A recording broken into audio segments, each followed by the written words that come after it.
आखिर वो कौन से 6 खिलाड़ी होंगे जिनको रॉयल चैलेंजर्स बैंगलोर बोले तो आरसीबी रिटेन करने का सोचेगी। देखिए, जब से आईपीएल ने रिटेंशन के रूल्स बता दिए, जब से ये बता दिया है कि जी आपके पास आरटीएम भी होगा, आपके पास अनकैप प्लेयर भी होगा और आप कुछ प्लेयर को रिटेन भी कर सकते हो, लेकिन पैसे काफ़ी ज़्यादा बढ़ा दिए गए हैं, तब से जो टीम्स है वो थोड़ी सी कंफ्यूजन में आ गई कि भैया अगर सबको रिटेन कर लिया तो पैसे नहीं बचेंगे, पर्स में सिर्फ 45 करोड़ बचेंगे, और फिर अगर नहीं लिया तो आपके अच्छे प्लेयर्स जो हैं वो चले जाएंगे। तो आईपीएल ने तो बहुत दिमाग लगाया। अब देखते हैं कि आरसीबी कितना दिमाग लगा पाती है। थोड़ा दिमाग हमने भी लगाया और जो कुछ प्लेयर हमारे हिसाब से आरसीबी रिटेन करने वाली है, हमने सोचा उसके बारे में आपको बताएं और आपकी राय पूछें कि आपके हिसाब से वो कौन कौन से प्लेयर्स होंगे जिनको ये टीम रिटेन करेगी। और इस टीम में अब सबसे बड़ा टॉकिंग पॉइंट जो होगा वो कैप्टन को लेकर के हो रहा है, जिसमें केएल राहुल की बात बहुत ज़्यादा आ रही थी, क्योंकि जो फिलहाल इनके कैप्टन थे फाफ डु प्लेसी वो 40 के हो गए और यहाँ पर उनको रिटेन करना थोड़ा सा डाइसी लग रहा है। तो अब यहाँ पर फाफ डु प्लेसी तो शायद रिटेन ना हो, लेकिन अगर वो रिटेन नहीं होंगे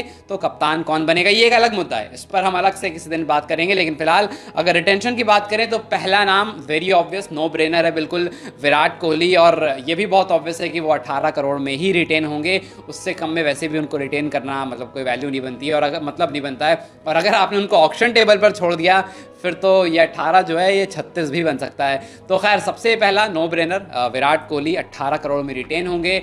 और हम सबको पता है कि all time leading run getter IPL के, लगभग 8000 से ज़्यादा रन बना चुके हैं और 250 से ज़्यादा मैच इनके पास है, एवरेज 38 का, स्ट्राइक रेट 131 का। तो नंबर्स में तो खैर आप क्या ही बीट करोगे इस इंसान को।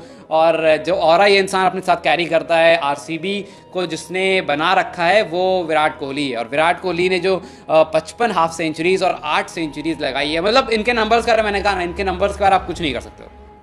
2024 भी वो सीज़न था जहाँ पर बहुत क्वेश्चन हो रहा था उनको लेकर के कि भाई T20 वर्ल्ड कप आने वाला है, खेलेगा नहीं खेलेगा। वहाँ पर उन्होंने 741 रन स्कोर कर दिए थे 15 मैचेस में और एवरेज 61 का, स्ट्राइक रेट 154 का। उसके बावजूद लोग इतना सवाल कर रहे थे, मतलब नंबर्स देख करके आप हैरान हो जाओगे कि यार इस बंदे पर कैसे सवाल हो सकता है। खैर पहला नो ब्रेनर वही है, लेकिन दूसरा आता है अब यहाँ पर इंटरेस्टिंग फैक्टर कि किसको रिटेन करेगा। दूसरे में अगर मैं ऑजी की बात करूँ तो दो नाम दिमाग में आता है, कैमरन ग्रीन का, ग्लेन मैक्सवेल का, कि यार ये दो हैं जिनके बारे में सोचा जा सकता है। लेकिन जब आप मैक्सवेल का पिछला सीजन देखते हो तो आपको लगता है कि नहीं यार मुश्किल है, क्योंकि ग्लेन मैक्सवेल ने खुद ही ये बात कह दी थी फाफ डु प्लेसी से कि यार अब मैं जा रहा हूँ, क्योंकि मुझे लगता नहीं कि हो पा रहा मुझसे, बहुत रन्स उनके बल्ले से आ नहीं रहे थे और वो खुद चले भी गए थे। फिर उनको बाद में हुआ कि नहीं जी आ सकते हैं, वापस आ जाएंगे। लेकिन यह है कि मैक्सवेल को खुद रियलाइज़ हो गया था कि अब बड़ा मुश्किल सा लग रहा है कि मेरे बल्ले से रन्स आएंगे, और इस वजह से जो आरसीबी के फैंस हैं वो थोड़ा सा निराश ज़रूर हो गए थे।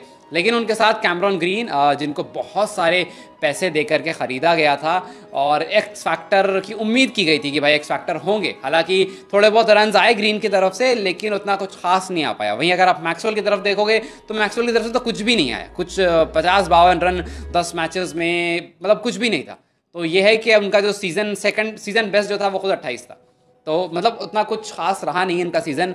और एक बहुत बड़ा सवाल उठा कि यार क्या आप कैमरन ग्रीन क्या आप मैक्सवेल को रखोगे या नहीं रखोगे। और वहीं अगर आप कैम ग्रीन की तरफ देखोगे तो कैम ग्रीन ने थोड़े बहुत रन्स किए थे, कैम ग्रीन ने थोड़ी बहुत विकेट्स ली थी, कुछ 255 रन कंट्रीब्यूट किया था उन्होंने अपने बल्ले से, 21 का एवरेज था, 13 मैच में 10 विकेट उन्होंने निकाली थी, स्ट्राइक रेट 143 का था। तो यहाँ पर जस्ट बिकॉज की जो वो कैपेबिलिटी जो उनके पास है उसको लेकर के हो सकता है कि आप कैम ग्रीन को रखने का सोचो, लेकिन मेरे हिसाब से आप कैम ग्रीन को जाने दोगे। तो ये एक दूसरा नाम था जिस पर मैं थोड़ा डाइसी हूँ, इस वजह से मैंने इनको ऑप्शन में रखा है कि कैम ग्रीन या ग्लेन मैक्सवेल, अगर होंगे तो इन दोनों में से कैम ग्रीन होंगे, नहीं तो फिर कोई भी नहीं होगा। लेकिन एक और नाम है इंग्लैंड के पावर हिटर विल जैक्स का, इनको आई एम प्रीटी श्योर कि इनको रिटेन किया जाएगा, बिकॉज ये जो एबिलिटी रखते हैं जो बिग हिट मारने की, उसको लेकर के अगर आप देखोगे पिछले सीजन में 1 सेंचुरी भी थी इनकी।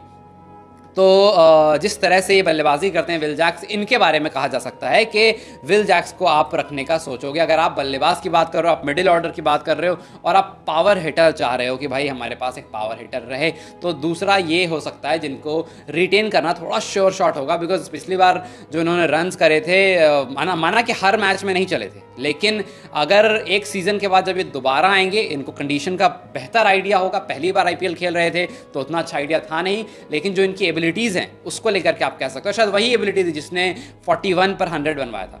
तो दूसरा नाम ये हो सकता है। लेकिन अगर आप उसके बाद आगे बढ़ेंगे तो आपको अगला नाम दिखेगा मोहम्मद सिराज का। मोहम्मद सिराज एक्सपीरियंस पेसर हैं, आरसीबी से एसोसिएटेड अच्छे खासे टाइम से, तो इस वजह से आप कह सकते हो। हालांकि सिराज का जो पिछला सीज़न था वो कुछ बहुत एक्स्ट्रॉर्डनरी नहीं था, मतलब 15 विकेट 14 विकेट 15 मैच में, तो यहाँ पर थोड़ा सा था, एवरेज भी बहुत अच्छा नहीं था, एवरेज भी 33 का था। तो अगर आप नंबर्स देखोगे तो आप थोड़ा सा डाइसी होगे कि यार सिराज को रखेंगे या नहीं रखेंगे। लेकिन जो एक्सपीरियंस सिराज लेकर के आते हैं और अपने दिन पर सिराज जो बल्लेबाज काल करते हैं वो देख करके ये हो सकता है कि हाँ सिराज जो हैं वो भी विराट के बाद एक नो ब्रेनर हो सकते हैं। सो फिलहाल के लिए विराट और विल जैक्स और फिर सिराज, ये तो बहुत श्योर शॉट जैसे लग रहे हैं। उसके बाद आता है नाम रजत पाटीदार का। रजत पाटीदार मेरे हिसाब से वो खिलाड़ी है जिनको आरटीएम किया जा सकता है। रजत को आरटीएम में रखा जा सकता है क्योंकि रजत ने आईपीएल 2024 काफ़ी बेहतरीन उन्होंने परफॉर्मेंस की थी और बैंगलोर 15 मैच में लगभग 400 रन बनाए थे, 30 का उनका एवरेज था, स्ट्राइक रेट 177 का था, उनके पास लगभग 5 हाफ सेंचुरीज भी थी, तो काफ़ी अच्छे रन्स थे, काफ़ी अच्छे नंबर्स थे। 2023 की इंजरी के बाद आकर के 2024 में अच्छा परफॉर्म करना, 2022 भी आपका काफ़ी डिसेंट गया था।